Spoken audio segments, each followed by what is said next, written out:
Hi, I'm Brian Alexander, And I'm Allison Lakin, and we're editors at driverside.com. and you're watching a driver's side how-to video. Now I want to talk to you about when to check your brakes, when and how to check your brakes. So you'll know when to check your brakes usually either by a sound in your brakes, maybe a feel in your brakes. You'll be pressing on the brakes and you may feel a vibration in your brakes. You may also hear what's called a squealer tab that's on the brake itself. And the best way to check your brakes is to take off the tires, but you can also do this when you're rotating your tires every 6,000 miles. It's a great time to use to check your brakes. So before we check the brake pads on this car, I wanted to show you a real used brake pad and a brand new brake pad.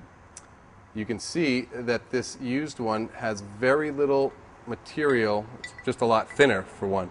But you can see this is the backing plate of the brake pad, and this is the actual braking surface and material itself. And you see this one is only about, well, it's less thick than the backing plate itself. This is definitely a brake pad that needs to be replaced. And this is the brand new one for comparison. So now we're checking the brake pad wear on this car. And you can see this is the brake pad right here, up and down.